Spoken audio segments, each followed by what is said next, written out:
शिव महापुराण में आगे नरकों की कथा का वर्णन है। जो व्यक्ति पूजा पाठ नहीं करता तो नरक और उसके मरने के बाद नरकों का भयानक वर्णन 140 प्रकार के नरकों का वर्णन श्री शिव महापुराण में है। आत्मा तो निराकार है, शरीर तो चित्त में जल जाता है, तो नरक और स्वर्ग किसको मिलता है? ऐसा प्रश्न अक्सर लोग किया करते हैं। 3 शरीर होते हैं, एक स्थूल शरीर होता है, एक सूक्ष्म शरीर होता है और एक कारण शरीर होता है। हर व्यक्ति का एक ही शरीर छूटता है।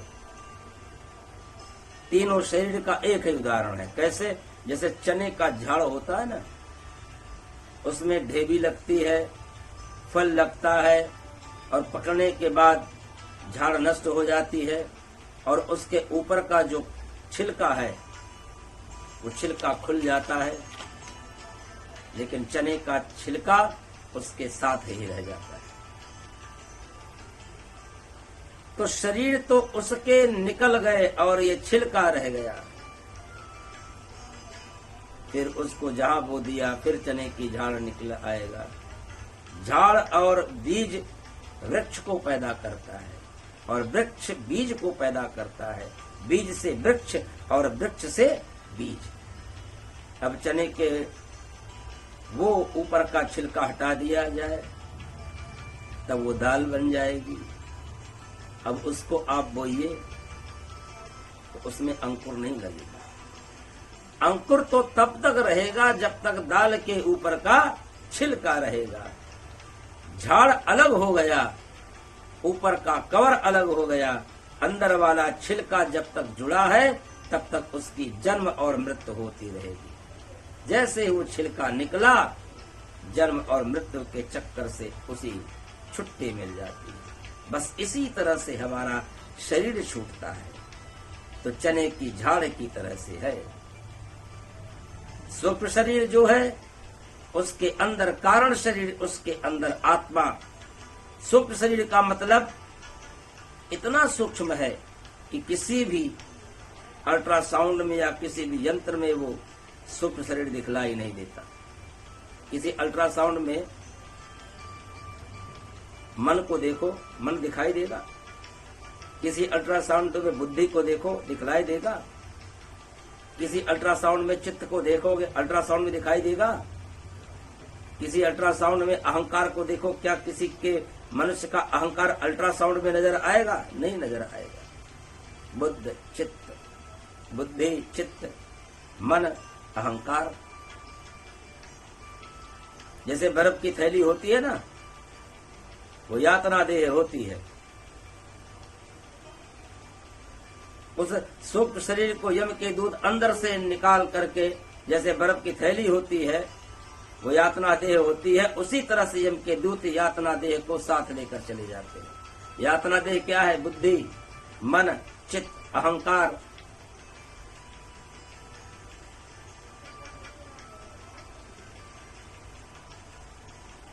और उस पर पड़ती है मार यातना देह पर।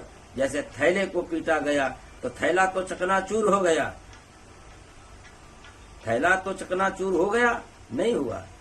थैला चकनाचूर नहीं हुआ, लेकिन उसके अंदर की जो बर्फ है वो चकनाचूर हो गई। बर्फ चकनाचूर हो गया, लेकिन थैला वैसे ही बना हुआ है। तो जैसे बर्फ की थैली।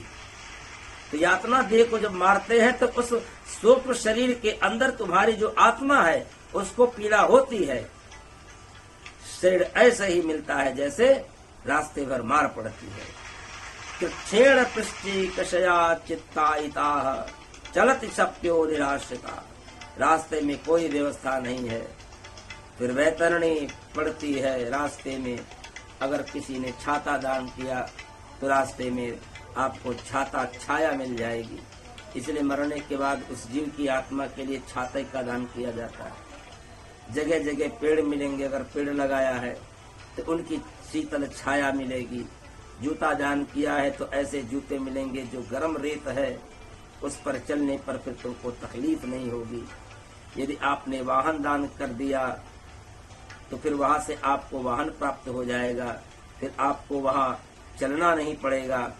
जगह जगह पुष्प मिलेंगे आपको, और यम के दूत जब आएंगे तो सौम्य रूप में आएंगे, आपको भयानक नहीं लगेगा। तो पापी लोग जो यमराज के काले रूप जो भैंसे पर बैठकर आएंगे तो पुण्यात्मा के यमराज के रूप में नहीं, फिर वही यमराज धर्मराज के रूप में पुण्यात्मा को लेने के लिए आते हैं। पुण्यात्मा है तो धर्मराज आएंगे, दुरात्मा है तो यम के दूत यमराज आएंगे।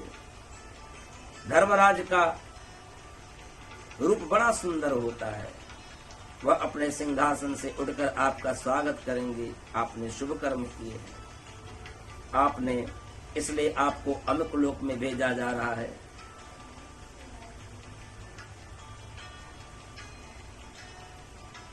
तो जैसे डिपार्टमेंट है, जो जिस तरह का इंटाइटल होता है उसे उसी तरह के डिपार्टमेंट में भेज दिया जाता है।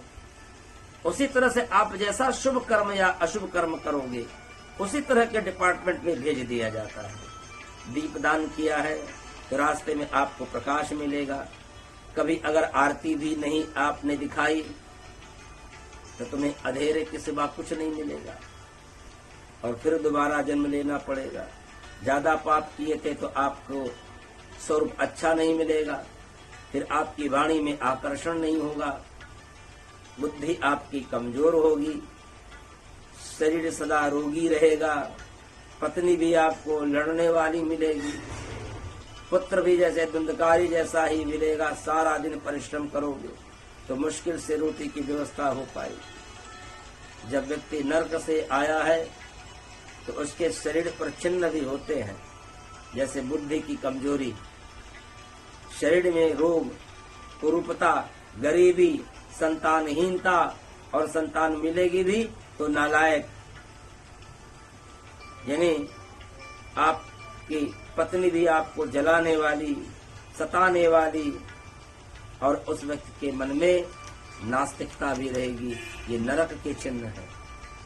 माता पिता का अपमान करने वाला गुरु का अपमान करेगा, धर्म कर्म से दूर रहेगा, तो समझ लेना कि ऐसा व्यक्ति नरक से आया है।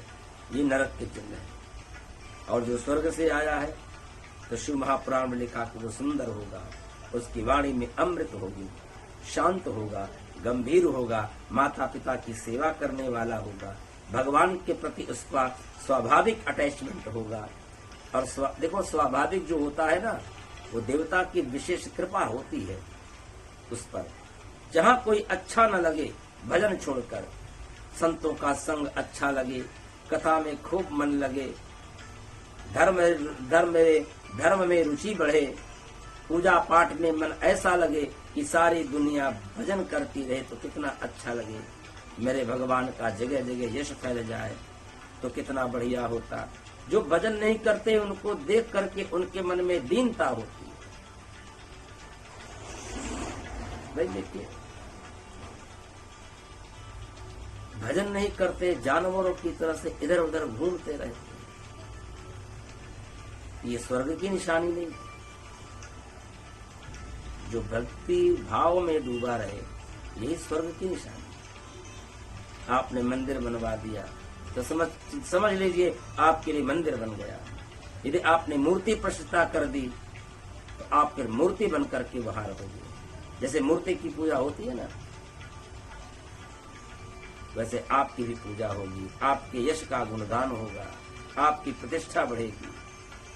इसलिए यज्ञ दान पूजा पाठ हम सबको करते रहना चाहिए। यज्ञ पूजा दान पाठ करने से हृदय शुद्ध होता है और तब तुम्हारे हृदय से ज्योति प्रकट होती है।